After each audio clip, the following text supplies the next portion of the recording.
It seemed like a cool part-time program, being a simulated patient for med school students to practice on. But now vivacious, charismatic Viv lies in a very real coma. What really happened?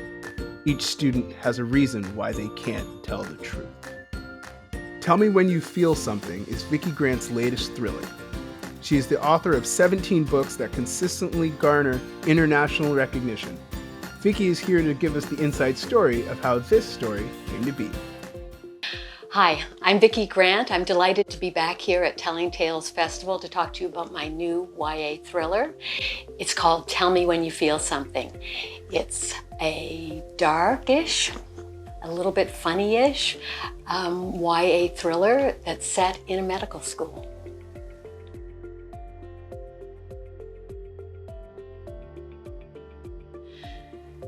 So I got the idea for this book a number of years ago. One of my daughter's friends, when she was in high school, worked at a part-time job at the medical school as something called a simulated patient. And I'd never heard of that before.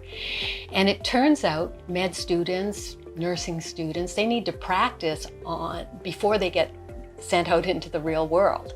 So the med school hires actors to simulate illnesses so that the students can practice on them. The actors are given a script, they're given an alias, they have to learn what the various symptoms of their pretend condition is, and then they go in to what looks like a real doctor's office or a real hospital room, and they simulate the illness. So if they're supposed to have a terrible cough, they're coughing, they might be vomiting up pretend vomit.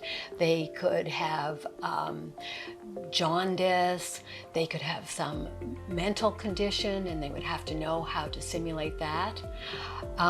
One of the things I loved about it too is that they actually use special effects makeup to give the patients, the SPs, the look of whatever the condition is. And this special effects makeup is called moulage. And it's amazing what they do. They do, everything from black eyes to broken bones sticking out of wounds to, distortions in skin color, hair falling out. They can really do anything. As soon as I heard about this, I thought, what a great idea for a book. I loved it right off the bat because it was a different setting. Most YA books are set in schools or at camp or in the mall or on vacation somewhere. I'd never heard of one in this setting, so it was interesting for me to try a whole different locale. But the other reason it interested me was because of the nature of what simulated patients do.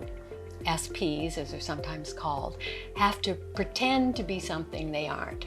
They have to put on a different persona and convince other people that this is who they are. And I really thought that that's so much like what we all do in our daily lives. I think we all have this sense that the person the outside world sees is quite different from the inside person. And that is never more true than when you're a teenager.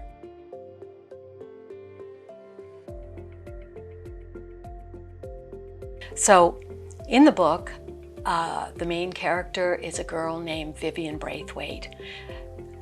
She is the full package. She's cute and smart and funny and driven. She's got a fabulous boyfriend. She's got lots of friends. Her life is fabulous. But yet the book starts with her going to a party and taking picking up a pill that she's saying, "This is E." Then you watch her put it in her mouth, and minutes later, she's having a seizure on the floor, which lands her in a coma. And of course, it's a party. There are kids there. Everyone has a video of it. So when the cops come to investigate what happened, it looks like an open and shut case. just another kid taking a party drug and overdosing. The videos all show that to be the case. Or do they? That's the real mystery of the book. Can we trust what we see?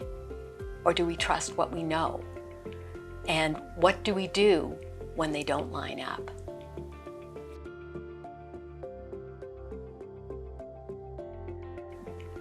I had a few reasons for telling the story from different voices. The first one is pretty simple. Something very dark happens in Tell Me When You Feel Something, but I didn't want it to be an unrelentingly dark book. I wanted there to be humor. I wanted there to be some romance. I wanted there to be teenagers just being teenagers. And the easiest way for me to do that, I think, was to have the story told from different voices at different times. So that was one reason. The other reason, though, was perhaps a more complex one, and it's because I think in real life, we never ever get the full story. We never fully know a person. If you know a girl just from parties, you might think of her as loud and fun-loving. If someone else knows the same girl but only ever sees her visiting her dying grandfather in the old age home, you might think of her as quiet and sort of melancholy. So nobody has the full picture. And that's what I wanted to do in this book. Viv has tons of friends, and everybody knows something a little bit different from her. So when they're looking back at what happened, everybody is thinking of the part of Viv that they know and interpreting what happened based on that. Interpreting, I should say, or misinterpreting. It's also complicated by the fact that Viv has a secret. She has a secret that she really feels that she can't let anybody find out. And so it was important to have her story told too through her eyes. I hope you'll have a chance to read Tell Me When You Feel Something. It's going to be coming out very soon. In June of this year, it's out with Penguin Random House, and I hope you enjoy it. If you have any other questions, please visit me at vickigrant.com. Thanks. Why not upload your writing, your videos, and your ideas to the Creativity Club on the Telling Tales website? Thank you for joining us. See you again.